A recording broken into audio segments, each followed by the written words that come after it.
Vous?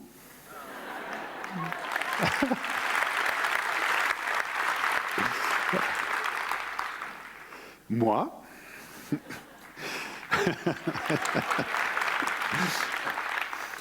Ensemble, nous avons une chance incroyable. Nous sommes en train d'assister à la naissance d'un nouveau monde. Alors bien sûr, chaque jour s'entrechoque le meilleur et le pire en ce moment. Mais quelle aubaine incroyable d'être les témoins privilégiés de ce moment. Dans ce contexte, je vais tenter de vous expliquer comment notre regard sur le monde change le monde. Et d'ailleurs, je vous invite dès maintenant à une petite expérimentation. Je vous propose de poser votre regard sur quelqu'un de cette salle que vous ne connaissez pas. Ça y est, vous y êtes? Alors maintenant, qu'est-ce qui se passe? Que voyez-vous dans cette personne? Voyez-vous le positif ou le reste? Votre regard a-t-il été mécaniquement positif ou bien négatif? Je vous propose de mettre ça de côté, on va y revenir tout à l'heure. La naissance de ce nouveau monde s'accompagne de multiples transitions, j'en retiens 3. La transition numérique, qui a déjà tellement bouleversé notre quotidien et dont nous ne soupçonnons pas encore les nouveaux impacts avec l'intelligence artificielle, le big data et la robotique. La transition écologique, vitale pour notre espèce, qui va nous ouvrir les portes de l'économie régénérative. Et puis enfin, la transformation des organisations. Et c'est le sujet que nous allons aborder ensemble aujourd'hui. Durant 15 ans, j'ai été un patron d'entreprise classique. En 2010, ma vie entière a changé. Je venais de croiser le chemin des entreprises libérées. Alors qu'on appelle ça entreprise libérée, organique, humaniste, responsabilisante, 2.0, 20.0, c'est pas vraiment le sujet. Ce qui est important, c'est ce que nous tentons d'y faire. En l'occurrence, conjuguer de notre mieux la confiance et la liberté. À la clé, des personnes plus engagées, mieux dans leur peau, et une organisation plus performante. Je ne résiste pas à ce clin d'œil. Peut-être connaissez-vous comme moi cette expression, la confiance n'exclut pas le contrôle. Peut-être même l'utilisez-vous de temps en temps. Moi aussi, je l'ai utilisé longtemps. Longtemps jusqu'à ce que j'apprenne que c'était Lénine qui en était l'auteur. Après, je faisais moins le fier. Entreprise libérée. J'aime ce terme. Quoi de plus beau que la liberté? Je vous propose aussi de mettre de côté les raccourcis médiatiques. Entreprise sans chef, sans manager, tout ça, c'est pas du tout la réalité de ce que nous y vivons. Bien sûr, le manager est là, bien sûr, le patron est là. La seule chose, c'est que leur rôle est différent. À la manière du jardinier, ils sont là pour créer les conditions qui vont permettre aux équipes de grandir, de se réaliser. Pour mieux comprendre ce mouvement qui fédère aujourd'hui des centaines d'entreprises, je me propose de partager avec vous quelques-uns des mécanismes à l'œuvre dans nos organisations. Et la première chose, c'est que nous partageons un certain nombre de croyances. La première chose, nous croyons à la subsidiarité. Ça veut dire que chacun dispose en lui des ressources pour faire face aux problématiques auxquelles il est confronté. Nous croyons à la puissance de l'intelligence collective. Et nous croyons que la transformation de nos organisations commence par notre propre transformation préalable. Allons plus loin, et je vous propose 3 clés. 3 clés de lecture. La première,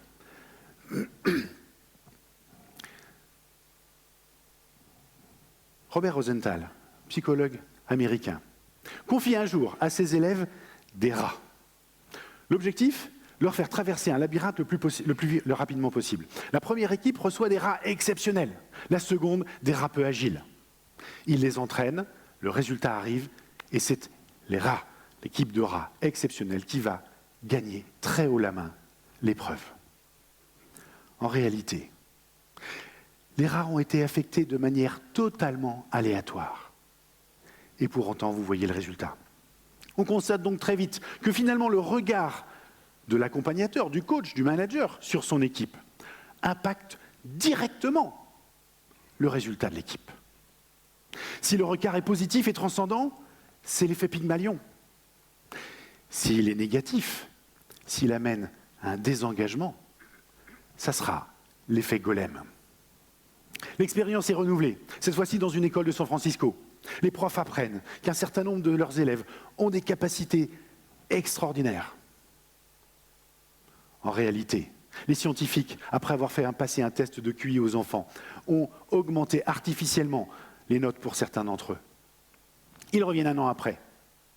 Et là, après avoir fait passer un nouveau test de QI, ils se rendent compte que les enfants dont ils avaient augmenté artificiellement les résultats ont dans la réalité augmenté de 5 à 25% leur performance, leur QI. Les profs, par le regard, par l'attention qu'ils ont apportée aux élèves, les ont aidés à se révéler. Bienvenue dans le monde des prophéties autoréalisatrices. Notre regard sur les autres les change. Alors, quelles conséquences pour nos organisations? Notre deuxième clé de lecture, c'est MacGregor, Douglas MacGregor, professeur au MIT dans les années 50. MacGregor nous explique dans son livre la dimension humaine de l'entreprise. Que derrière le modèle d'organisation dominant, et vous le savez comme moi, c'est l'organisation pyramidale, derrière le modèle d'organisation dominant existe une croyance. Cette croyance, c'est que les gens n'aiment pas travailler et qu'ils feront tout ce qu'ils peuvent pour l'éviter. Et c'est pour ça qu'on va mettre des managers qui vont expliquer aux gens ce qu'il faut faire. Et si le boulot est bien fait, carotte, pas bien fait, le bâton. MacGregor nous révèle aussi qu'il existe d'autres types d'entreprises, fondées sur d'autres croyances. On y croit ici que le travail est aussi naturel que le repos ou le loisir. Ces entreprises vont mettre l'humain en leur cœur et faire place à la performance collective. Ces entreprises deviennent plus agiles et sur le long terme, plus performantes. Alors résumons-nous. Ici, j'ai l'organisation pyramidale. Ici, les organisations nouvelles, si on veut les appeler entreprises libérées. On est dans une logique de la performance individuelle ici, alors qu'ici, dans la logique de performance collective. Ici, on est dans la logique du pouvoir du père, le patron. Ici, le pouvoir des pairs, PAIRS. Ici, on fait tout pour réussir dans la vie. Et il est talonné par des symboles de pouvoir. Alors qu'ici, on va tenter de les gommer pour simplement essayer de réussir sa vie. Ici, nous sommes dans une logique de l'avoir, alors qu'ici, peut-être plutôt dans une logique de l'être. Donc, si le regard du patron dans son organisation est déficitaire, dépréciatif de l'autre, il va amener une spirale de désengagement. Si par contre ce regard est appréciatif, positif, s'il transcende, il va amener une spirale d'engagement des équipiers. Soyons encore un peu plus précis. Quels sont précisément les résultats? Et ça sera notre troisième clé, Gallup, l'institut de sondage, nous en dit plus avec son questionnaire qui s'appelle le Q12. Ils vont casser en 3 catégories les personnes qui sont sondées. D'abord les engagés, les désengagés et les activement désengagés. Les engagés, quels sont-ils? Ils sont enthousiastes, heureux de faire le boulot. On aimerait avoir que des gens comme ça. Les désengagés, ceux dont la vraie vie commence en dehors des murs dans l'entreprise.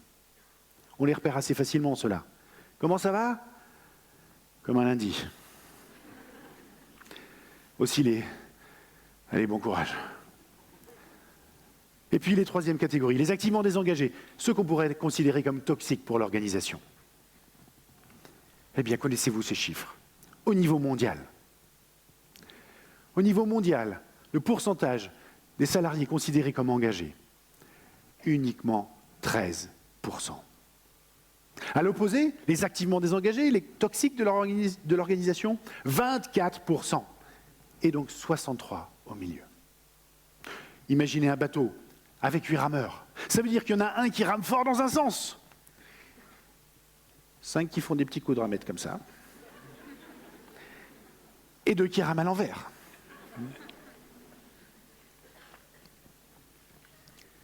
Les entreprises pyramidales, avec des résultats comme ça, démontrent-elles leur performance? Je pense qu'on peut au moins légitimement se poser la question. Alors finalement, comment ça marche dans ces organisations différentes?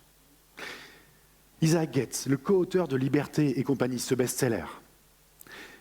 Isaac Getz a théorisé le leadership libérateur. Il nous explique que le rôle du patron dans ces nouvelles organisations est en fait celui du jardinier. Et comme le jardinier doit garantir l'accès à l'eau, la lumière et les nutriments pour ses plantes, ici, le patron doit garantir 3 choses. La première, c'est de répandre le sentiment d'égalité intrinsèque, faire en sorte que j'ai 20 ans, 40 ans ou 60 ans dans la boîte, que je sois mécano, comptable, informaticien ou ingénieur, peu importe, je puisse partager ce que je ressens, ce que je pense auprès du collectif, parce que ça va le nourrir, ça va l'enrichir. Alors je ne vous parle pas d'égalitarisme, surtout pas à la française. Je vous parle simplement d'une philosophie managériale.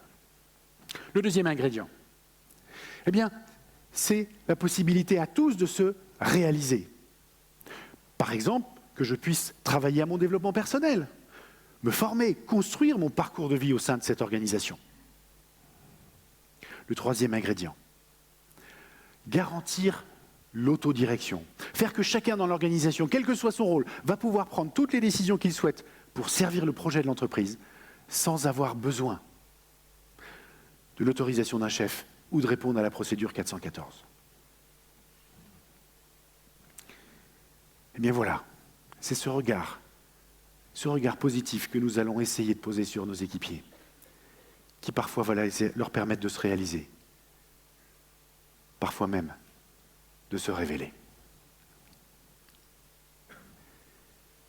Pour que je réussisse à changer mon regard,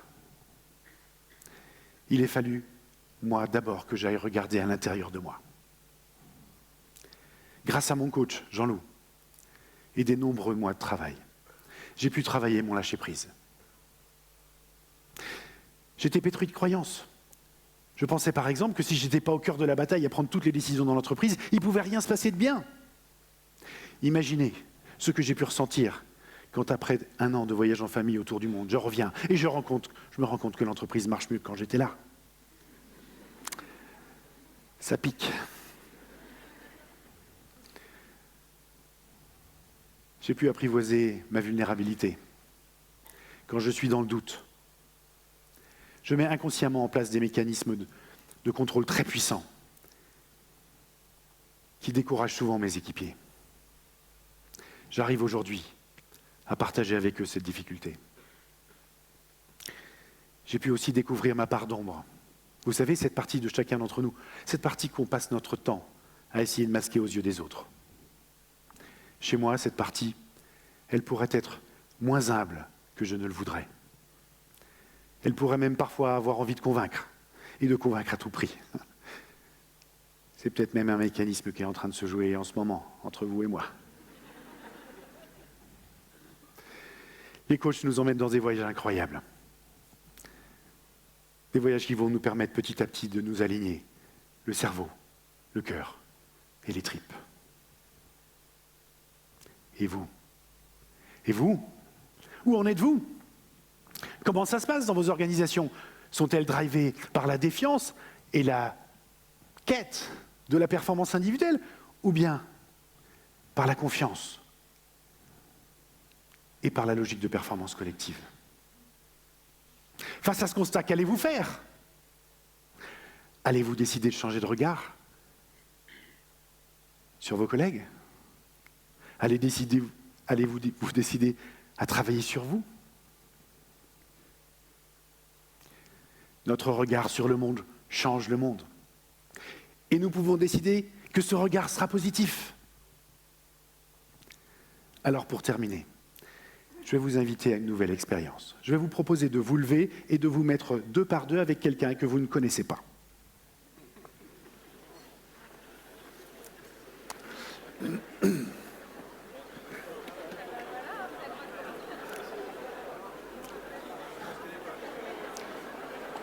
Je vais vous proposer d'inviter le silence. Je vais vous proposer d'inviter le silence et de fermer les yeux. Je vous propose de faire le vide, de vous détendre. Puis lorsque vous vous sentirez prêt, je vous invite à ouvrir les yeux, à regarder la personne que que vous avez en face de vous, dans les yeux. Je vous invite à ce voyage et à découvrir en elle tout ce qu'il existe de positif. Alors bien sûr, un petit peu d'inconfort arrive. On va éviter les sourires et on va prendre le temps de ce voyage. Découvrir tout ce qui est positif dans les yeux de l'autre.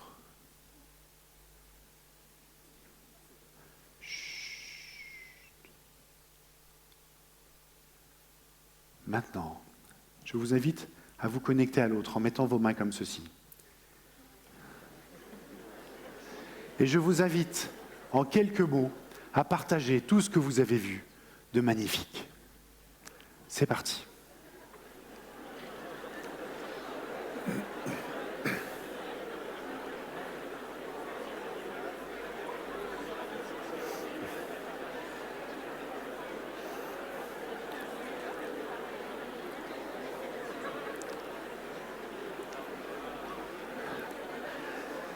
Un grand bravo, bravo, magnifique.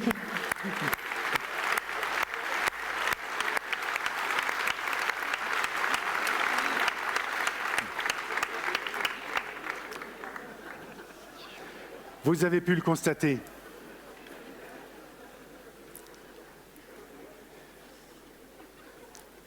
Vous avez pu constater la puissance de ce regard sur l'autre. Alors maintenant, je vous invite à accompagner la naissance de ce nouveau monde en lui accordant un regard positif, un regard transcendant, un regard qui a le goût des autres. Merci.